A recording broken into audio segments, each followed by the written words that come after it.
Ilumínanos, Señor, por el Espíritu Santo. Con conocimiento, sí, pero más que conocimiento. Corazones transformados. Y por consiguiente, el Señor, obras transformadas. Haz, Señor, lo que ningún predicador puede hacer. Somos, Señor, tan débiles, pero tú, fuerte.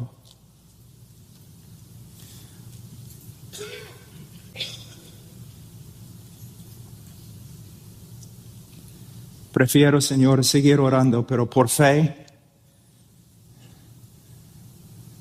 dejaré de orar para predicar. En el nombre de tu Hijo. Amén.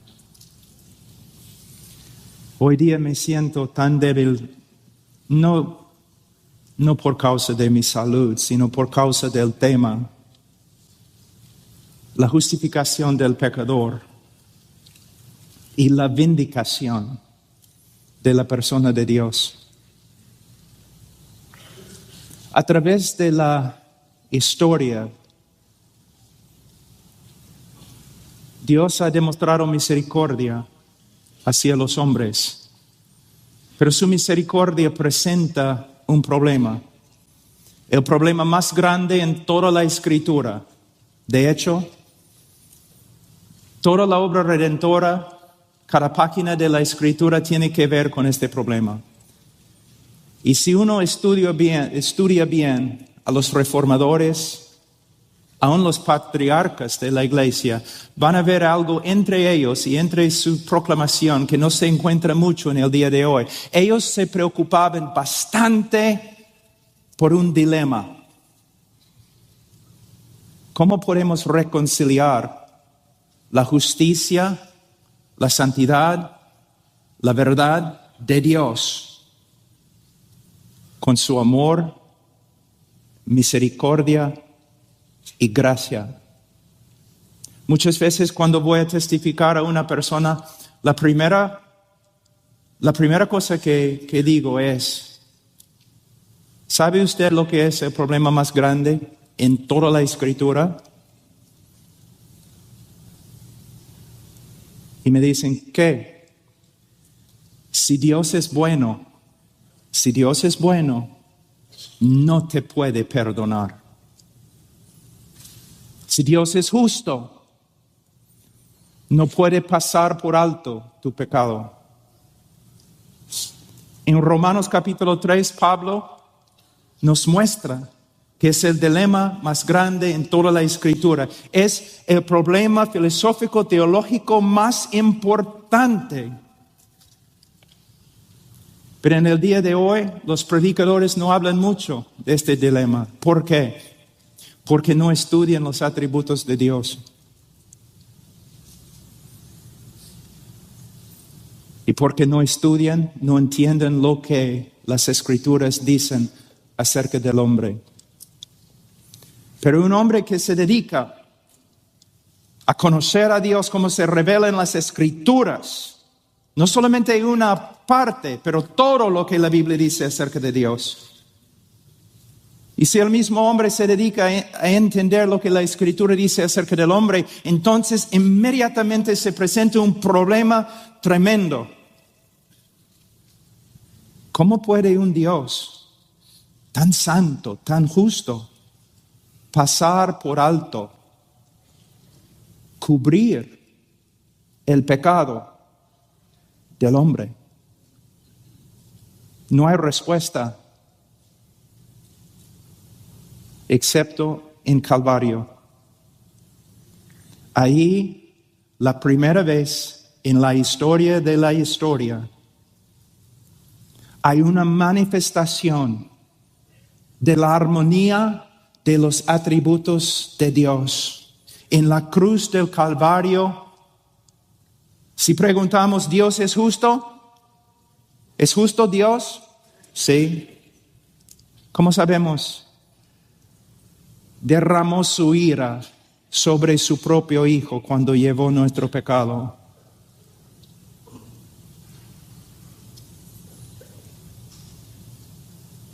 ¿Dios es amor? Sí. ¿Cómo sabemos? Su Hijo tomó el lugar del pecador y sufrió y murió en su lugar. El gran dilema. Hoy día vamos a hablar del gran dilema. En Romanos 3:23, como estudiamos ayer, la Biblia afirma que todos han pecado y por eso todos se quedan bajo la condenación de un Dios justo. En versículo 24, Pablo cambia el tema. Ahora está hablando acerca de los cristianos y él dice, siendo justificados gratuitamente por su gracia, por medio de la redención que es en Cristo Jesús. Primeramente, ¿qué significa la palabra justificación? Hermanos, en la obra misionera a veces creo que no andamos sabiamente. Muchas veces tratamos temas tan grandes cuando nuestros hermanos, los laicos, los creyentes, ni tienen una definición correcta de las doctrinas más importantes y más simples. Si yo voy a tu iglesia, si yo pregunto al hermano más humilde en tu iglesia, define justificación. ¿Puede definir justificación? Estos no son términos para teólogos. Son términos para cada persona que ha sido redimida por la sangre de Jesucristo. Y como pastores, como predicadores, nosotros tenemos que esforzarnos, luchar, dar nuestras vidas para explicar claramente lo que cada término significa: redención, rescate, propiciación, justificación, santificación. Tienen que saber. Una vez yo escuché de una conferencia, creo en China, donde iban a enseñar sobre la cristología de John Owen. Está bien, maravilloso. Pero ¿cómo vas a enseñar esto cuando los hermanos ni entienden la doctrina de justificación? Tenemos que no solamente usar palabras, tenemos que definir palabras. Pero para definir palabras tenemos que saber nosotros lo que significan. Y es la lucha del predicador, no aprender a predicar a los otros teólogos, sino predicar al hombre en la congregación. Entonces Pablo dice, siendo justificados. ¿Qué significa la palabra justificación o justificar? Es un término legal o un término forense.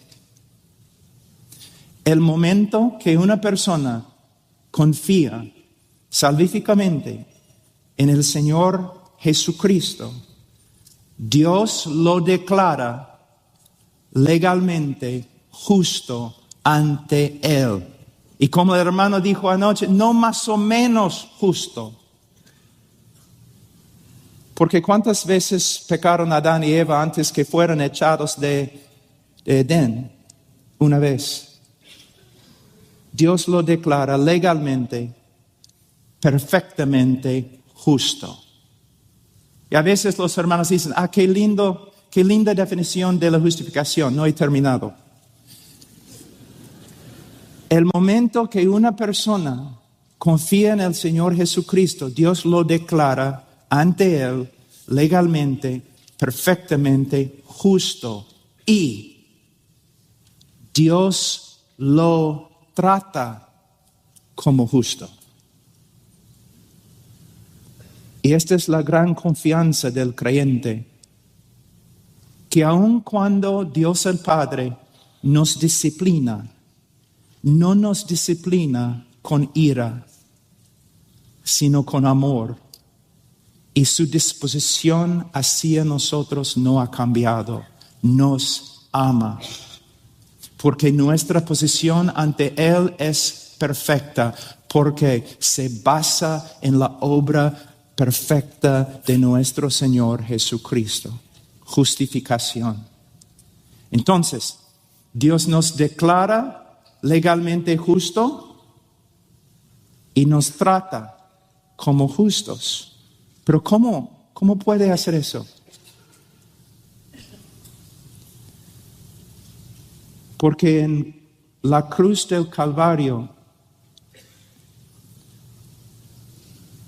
Dios imputó el pecado de su pueblo a su Hijo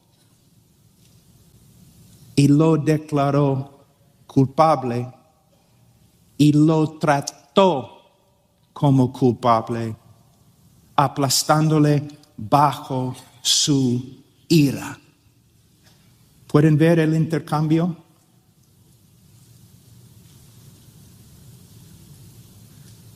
Es el cimiento de nuestra salvación, la base. Y si la base no está bien, todo lo demás no está bien.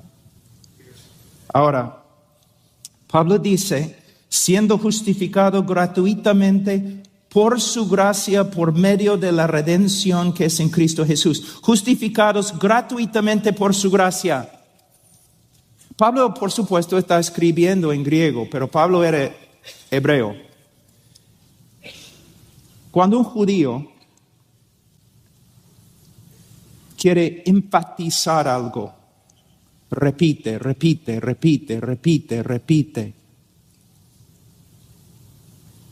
Amontona un término o una frase, uno sobre la otra, para enfatizar. Pablo está diciendo, básicamente, mira lo que está diciendo, siendo justificados gratuitamente por su gracia. Es casi una repetición. Salvación es un don. No de obras. Ahora, la palabra gratuitamente se traduce de una palabra en griego, dorean, que significa sin causa. Gratuitamente, sin causa. En Juan capítulo 15, versículo 25, la misma palabra se usa. Escucha. Pero esto sucedió para cumplir la palabra que está escrita en la ley de ellos, hablando del Mesías, sin causa me aborrecieron. Cristo nunca le dio a nadie causa para aborrecerle. Nunca. Ni una razón le dio a nadie para que le aborreciere. De la misma forma, nosotros nunca hemos dado a Dios una causa para justificarnos. Solamente hemos dado a Dios una razón para condenarnos. Entonces podemos ver, la salvación es de Dios. Algo muy importante.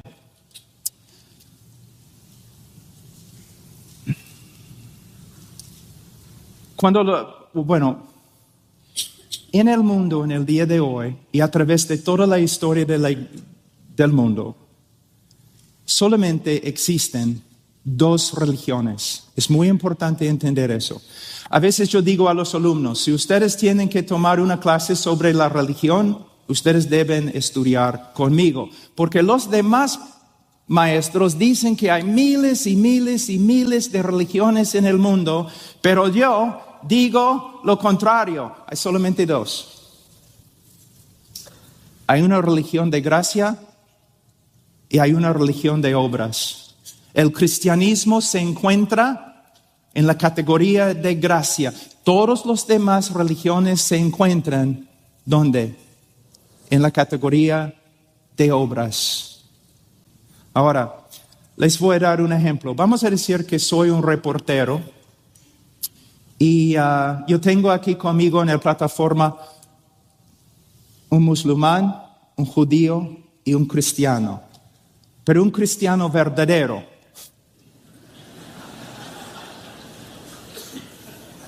es un animal muy raro.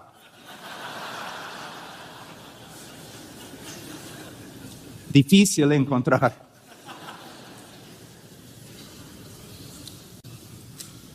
Pero cuando lo encuentras, lo sabes.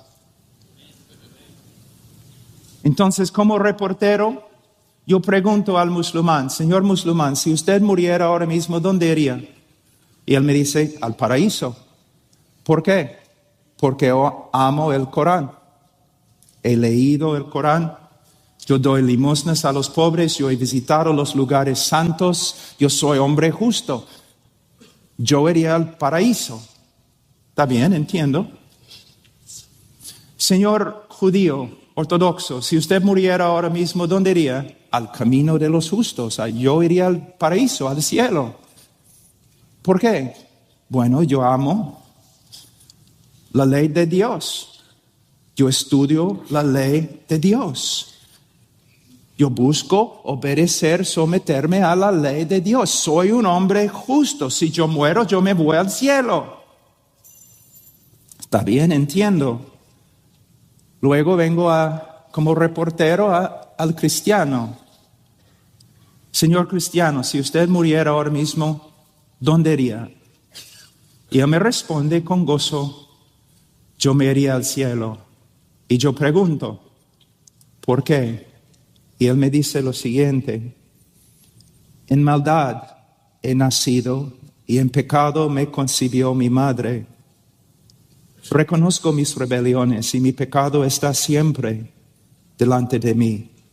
Si el Señor tomara en cuenta mis pecados, no podría mantenerme en pie ante Él. Y como reportero yo digo, Señor, no entiendo. Al judío, sí entiendo. Él va a ir al cielo porque dice que es un hombre justo, tiene mérito. Y el musulmán también, yo lo entiendo, porque él dice que es un buen musulmán. Ora, limosnas, tiene mérito, es un hombre justo. Yo entiendo los dos, pero señor cristiano, yo no le entiendo. Porque usted me está diciendo que va a ir al cielo, aunque no tenga méritos, aunque merezca lo opuesto. ¿Cómo puede ser? El cristiano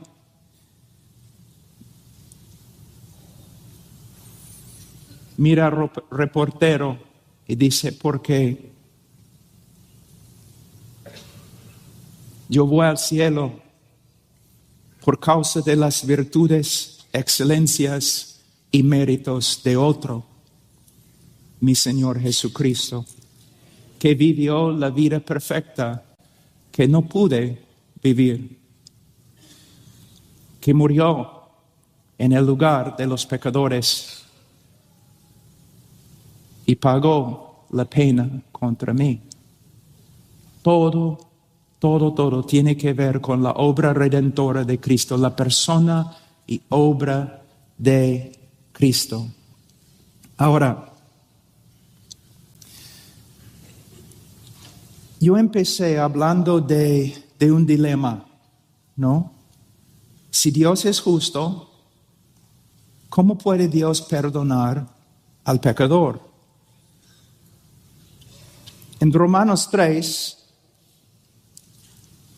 Pablo dice en versículo 26, para demostrar en este tiempo su justicia, a fin de que Él, Dios, sea justo y sea Él que justifica al que tiene fe en Jesús.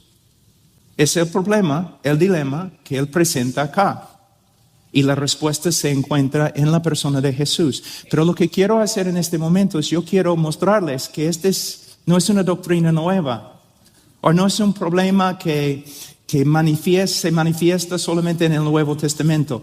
Vamos a pasar por algunos textos en el Antiguo Testamento y yo voy a mostrarles que desde la caída, esto ha sido un problema, un dilema muy importante que solo encuentra su respuesta en Jesús. Vamos a Éxodo un ratito. Éxodo 34. Versículo 6. Entonces pasó el Señor por delante de él, por delante de Moisés, y proclamó: el Señor, Dios compasivo, clemente, lento para la ira, abundante en misericordia y fidelidad. El que guarda misericordia a millares, el que perdona la iniquidad, la transgresión y el pecado. Wow. Muchos teólogos, yo soy uno de ellos, creen que esta es una de las revelaciones de Dios más grande en todo el Antiguo Testamento. Igual a Isaías 6, por ejemplo. Dios baja del cielo y Dios proclama quién es. ¿Y qué dice? Primeramente, Él habla de su carácter, que es compasivo, clemente, lento para la ira y abundante en misericordia y fidelidad. Después de hablar de su carácter, de sus atributos, Él habla de las obras que salen de sus atributos. Versículo 7. El que guarda misericordia a millares, el que perdona la iniquidad, la transgresión y el pecado. Por causa de quién es un Dios de amor, de gracia, de misericordia, que desea demostrar misericordia. ¿Qué hace? Él perdona iniquidad, transgresión y pecado. Muchas veces cuando un joven comienza a estudiar la Biblia y él ve algo como iniquidad, transgresión y pecado, él trata de discernir los detalles en el significado de cada palabra. ¿Qué está tratando de decir? Pero no es la manera correcta de entender este texto. Los hebreos lo que hacían es, cuando querían enfatizar algo, ellos amontonaban un término sobre otro para enfatizar una verdad central. Y por medio de decir, perdona la iniquidad, la transgresión y el pecado, lo que Dios está diciendo es que Él perdona todo tipo o género de pecado. Él es un Dios abundante en gracia y misericordia y amor. Y está dispuesto a perdonar todo tipo, todo género de pecado. Es lo que hace. Es un Dios que perdona. Hasta ahora todo está bien. Pero llegamos a la última parte del versículo 7. Que no tendrá por inocente al culpable. Si ustedes están leyendo correctamente, con discernimiento, ustedes inmediatamente deben notar una aparente contradicción. Dios se revela como el Dios que perdona todo tipo o género de pecado sin excepción, y a la vez el Dios que va a condenar y castigar todo tipo y género de pecado sin excepción. Dios perdona todos los pecados y Dios castiga todos los pecados. ¿Cómo puede ser? Parece imposible. Y es imposible hasta que entre el Señor Jesucristo y la cruz del Calvario.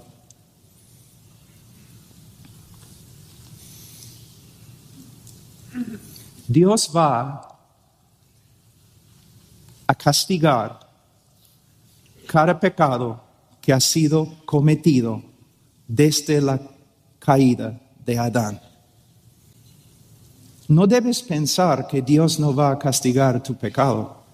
Dios va a castigar todo pecado desde Adán.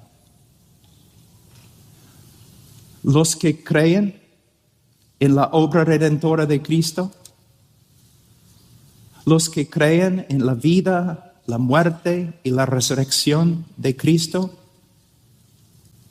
Dios ha castigado cada uno de sus pecados en Calvario, cuando derramó su ira sobre su Hijo.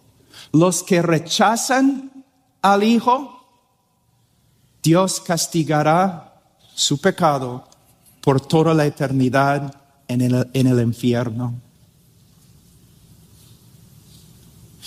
Entonces necesitamos entender algunas cosas muy importantes.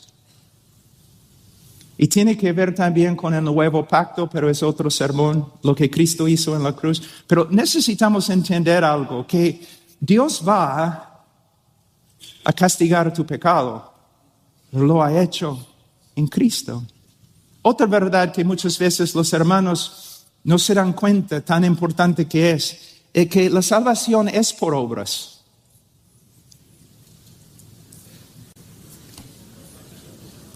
Ok, chao. No, la salvación es por obras. Hay un pacto. Hay demandas.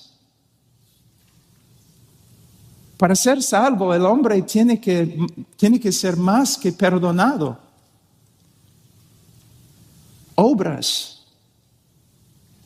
Y de una forma nosotros somos salvos por medio de las obras, pero no por medio de nuestras obras, por medio de las obras de Jesucristo a favor de nosotros.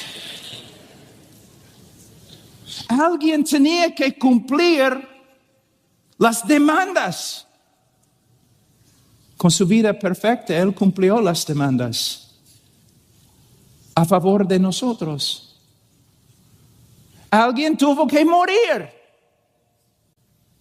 Él tomó nuestro lugar y murió en nuestro lugar. Cristo hizo todo. Hay una hermanita en nuestra iglesia que es una cristiana. Tiene fruto y ella camina con el Señor. Ay, ya están riéndose y ustedes deben venir acá y predicar en inglés.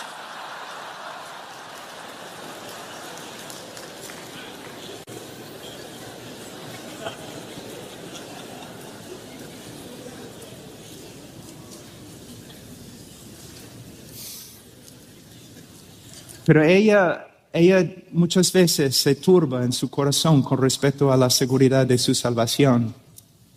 Y siempre cuando me siento con ella, yo le digo, hermanita, estás olvidándote que siempre te digo, hay solamente un héroe en esta historia de redención. Él vivió la vida que no puedes vivir. Él murió la muerte que no puedes morir. Él hizo todo. ¿Ves? Ahora, vamos a Proverbios.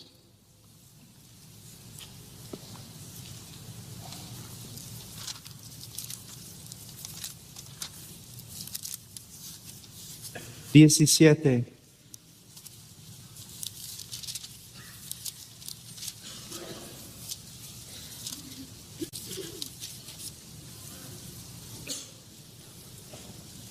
El que justifica al impío y el que condena al justo, ambos son igualmente abominación al Señor. Ahora,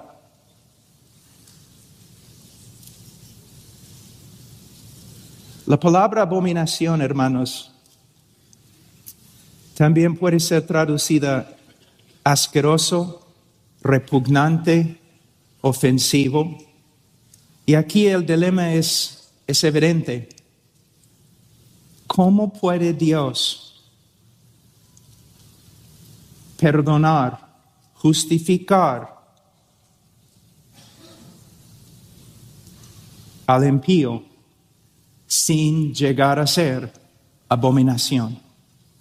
¿Cómo puede Dios justificar al impío y mantener su justicia? Les voy a dar un ejemplo.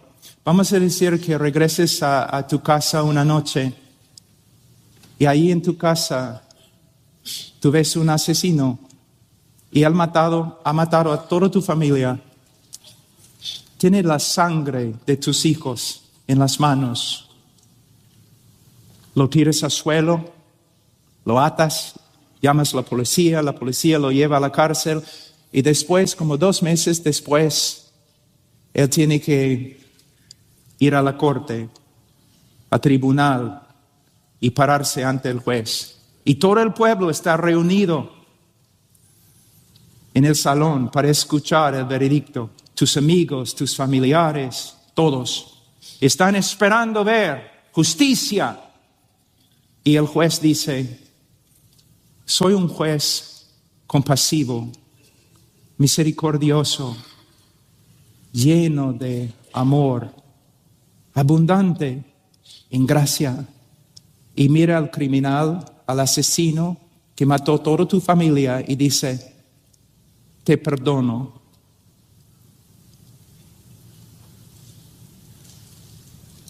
Y luego el juez y el asesino, los dos salen juntos como amigos para cenar.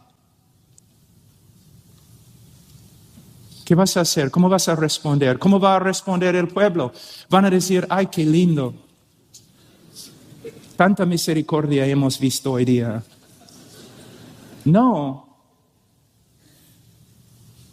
Van a clamar: demandamos justicia.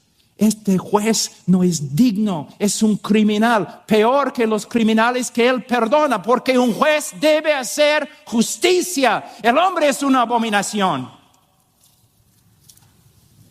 Entonces, ¿cómo puede Dios justificar al pecador sin caer bajo las mismas acusaciones? De nuevo, la respuesta se encuentra en Calvario y lo que Cristo hizo en nuestro lugar. Es como si, vamos a decir, el juez en su justicia nos mira y nos condena. En su justicia nos condena y en su amor llega a ser hombre y camina entre nosotros como el hombre perfecto. Y en la cruz toma nuestro lugar y muere bajo la ira de Dios a favor de nosotros. Solo en la cruz vemos perfectamente que Dios es compasivo, misericordioso y a la vez justo. Vamos a Salmos 32, 1-2. Cuán bienaventurado es aquel cuya transgresión es perdonada, cuyo pecado es cubierto. Cuán bienaventurado es el hombre a quien el Señor no culpa de iniquidad y en cuyo espíritu no hay engaño. ¿Ustedes pueden ver lo que David está diciendo en este momento? En los Estados Unidos, en inglés, nosotros tenemos una frase que no se traduce bien, pero decimos: cuando un juez es muy, muy corrupto, nosotros decimos que él barra la tierra o esconde la tierra, la contaminación bajo la alfombra. David está diciendo básicamente lo mismo: Dios cubre mi pecado.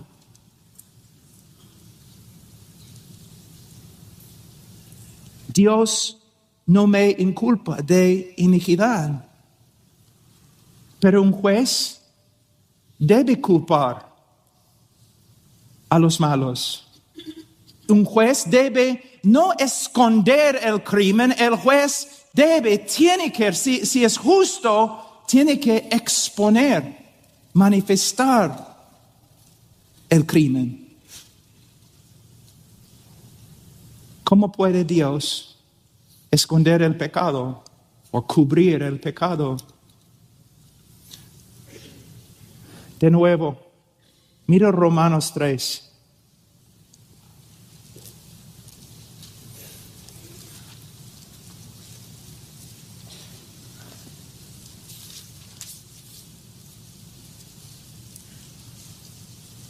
Versículo 25, hablando de Jesucristo, a quien Dios exhibió públicamente.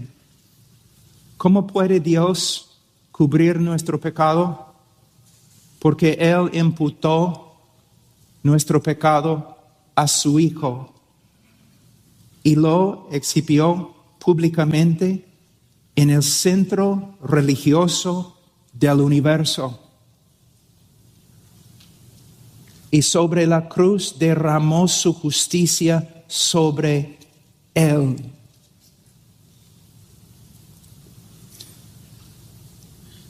Tengo escrito acá, los que creen en Él ahora se regocijan que sus pecados han sido cubiertos para siempre, pero los que no creen en Él se avergonzarán en el día del juicio porque sus pecados serán expuestos ante todos y para siempre. Lo que necesitamos ver es que nuestros pecados fueran expuestos y toda la vergüenza con ellos, pero expuestos en Calvario cuando Cristo sufrió en nuestro lugar. Ahora vamos a Miqueas, capítulo 7. Miqueas, capítulo 7, versículo 18.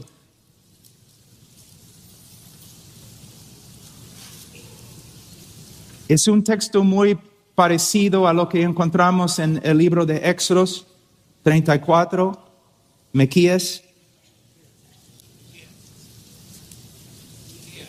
Miquea. Uno de los profetas menores que no puedes encontrar en tu Biblia. Ya.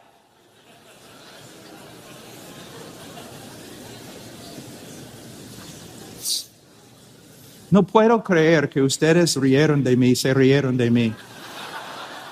Arrepiéntense todos.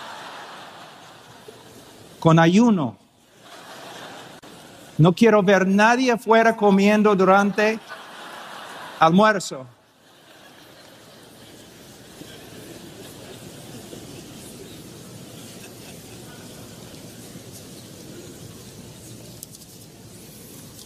No es mi problema si no pueden pronunciar el nombre del Miqueas. Versículo 18, ¿qué Dios hay como tú que perdona la iniquidad y pasa por alto la rebeldía del remanente de su heredad? No persistirá en su ira para siempre porque se complace en la misericordia. Volverá a compadecerse de nosotros, hollará nuestras iniquidades, sí, arrojarás a las profundidades del mar todos nuestros pecados. Versículo 19 se encuentra en muchos himnos, cánticos que se cantan por todo el mundo. Y es correcto cantar estas palabras con alegría, pero yo creo que se demanda más que alegría, solemnidad. Y los que solamente pueden cantar estas palabras con alegría no entienden el texto. Cuando uno lee este texto piensa, ay, qué lindo, Dios no ha pisoteado nuestras iniquidades, así, ¡pum! O que Dios, no, Él ha agarrado nuestro pecado como una bola y lo ha tirado al mar. ¡Qué lindo! Vamos a cantar con alegría. Hermano, no entiendes el texto. No entiendes el texto.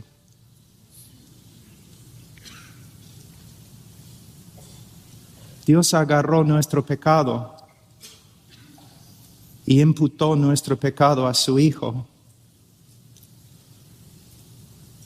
y pisoteó su Hijo bajo su ira. Dios tomó nuestro pecado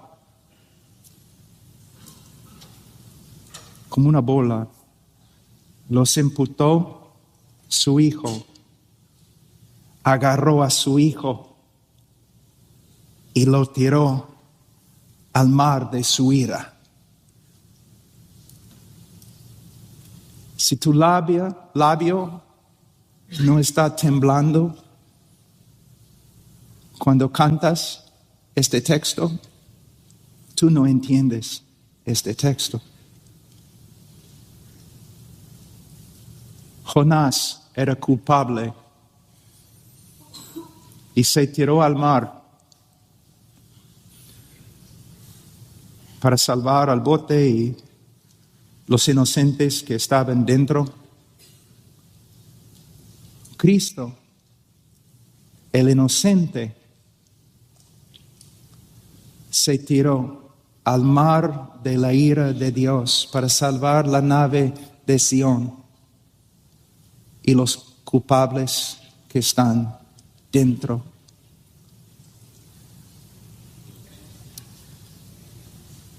Cuando yo tenía como 27 años, algunos profesores, 24 años, algunos profesores me preguntaron: Pablo, ¿quieres estudiar tu PhD? Sí. ¿Qué quieres estudiar? ¿El Evangelio? No, ya hemos estudiado esto. Entonces no voy a estudiar mi PhD, porque quiero dedicar mi vida a estudiar una sola cosa. No soy un hombre inteligente, vengo del campo, de una hacienda pequeña. No soy súper inteligente, no soy académico, no puedo estudiar todo en la Biblia. Entonces voy a dedicarme a estudiar una sola cosa: el Evangelio. ¿Qué hizo mi Señor por mí? Ahora,